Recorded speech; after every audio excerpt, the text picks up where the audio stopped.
जी अस्सलाम वालेकुम जी मेरे प्यारे बहन भाई दोस्तों, कैसे हैं आप? ठीक है, सब खैरियत है जी अल्हम्दुलिल्लाह जी। डिपॉजिट हो गया अल्हम्दुलिल्लाह, पहले टाइम नहीं हो गया नहीं तो फिर आपको पता है कोई ना कोई गड़बड़ हो जाती, लेकिन अल्हम्दुलिल्लाह डिपॉजिट हो गया। डिपॉजिट कर लिया जी। अब मैं वापस जाऊँगा अपने आउटलेट वाली साइड पे, वहाँ पे वो है शाकर कफेरिया वाला, वहाँ से शवारमा लेते हैं। शवारमा लेके खाते हुए घर की तरफ चलते हैं क्योंकि बुरा हाल हो गया। सर्फ वगैरह तो नहीं है, वो बाद में देखेंगे। पहले ये है कि यहाँ से घर की साइड पर निकलें, घर जाएँ, क्योंकि गर्मी ने बुरा हाल कर दिया। तो दूसरा ये कि देखिए जहाँ पे मैं रह रहा हूँ या जो उनके रिश्तेदार हैं वो ज़ाहिर है मैं भी उनको जानता हूँ, उनमें से कुछ को जानता हूँ, कुछ मेरे साथ राब्ते में हैं। और जब वो इन चीज़ों को कुछ ऐसी चीज़ें हैं जो मेरे कभी इलम में भी नहीं थी, कभी मैंने सोचा भी नहीं था। मैं अपने हिसाब से चल रहा था। मैं कह रहा था कि यार ये मेरी ज़िंदगी में जो अल्लाह ताला ने ये औरत भेजी है, ये जिसके साथ मैंने निकाह की है, शादी की है, ये मेरे लिए ना बड़ी काबिल यानी कि एहतराम है।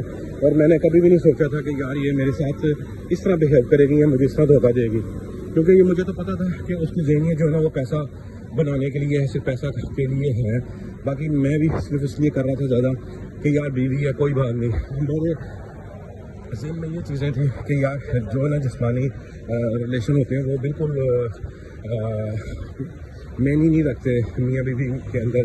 मियाँ बीवी के अंदर सिर्फ और सिर्फ जो होते हैं ना वो जज्बात होते हैं और एक दूसरे का एहसास होता है। और जब आपने बर्डन उठाया और जब आपके ऊपर जिम्मेदारियाँ हो तो फिर आप ईमानदारी के साथ वो जिम्मेदारियाँ पूरी करते हो। तो मैं वही अपना फ़र्ज़ निभा रहा था, अपना मैं निभाई जा रहा था। लेकिन मुझे नहीं पता कि इतनी ज़ालिम दुनिया, इतने हरामी रिश्ते हो चुके हैं। हालांकि मैंने सुना बहुत है, लेकिन बहुत ज़्यादा मैंने चीज़ें देखी भी हैं कि बड़े बड़े लोग देखे हैं, बड़ी बड़ी स्टोरियाँ सुनी हैं दोस्तों की, बड़े बड़े ऐसे लोग देखे हैं बेचारे रोते हुए जिनको तबाह बर्बाद औरतों ने किया। फिर मैं ये सोचता था कि यार उनका तो अपना फेल था, अपना किरदार था, क्योंकि उनकी कुछ हरकतें या कुछ ऐसी चीज़ें थी जिनकी वजह से उनको भुगतना पड़ा। लेकिन मेरा तो ना ही किसी के साथ कोई तल्लक, ना मैंने कोई रिलेशन बनाया औरतों के साथ, ना मैं औरतों के पीछे भागने वाला, ना मैंने कभी किसी से तो कहा कि यार इसकी मुझे ज़रूरत है, ये है, या मैंने कोई पैसे दे के किसी के साथ जिस्मानी तल्लक पूरा किया हो। मुझे ये भी शौक़ नहीं था। मुझे ये था कि यार अल्हम्दुलिल्लाह अल्लाह ताला ने मुझे एक नेकी की हिदायत दी है। उस रब्बिल करीम का बड़ा शुक्र है कि उसने मुझे हक़ और सच का बताया। मैं रिज़्क़ हलाल कमा रहा हूँ, मैं ईमानदारी के साथ जो दाल दलिया है, जो नमक समक है, जो भी है, मैं इज़्ज़त की रोटी खिला रहा हूँ अपनी फैमिली को। मेरी फैमिली इसमें खुश होगी और मुझे अल्लाह ताला इसका अजर देगा। मैं इन चीज़ों को लेके चलता जा रहा था, इन चीज़ों पे भरोसा कर रहा था, लेकिन मुझे नहीं पता कि ये शैतानी जो है ना इस तरह भी है चीज़ें। अब मुझे इतनी चीज़ों का पता चला ना, बड़ा मुझे अफसोस होता है। देखें पहले तो कोई मान रहा था कि भाई उसके पास मोबाइल ही नहीं है, 6 महीने से मोबाइल ही नहीं यूज़ करी, क्योंकि मुझे 6 महीने से मुझे ब्लॉक किया हुआ है।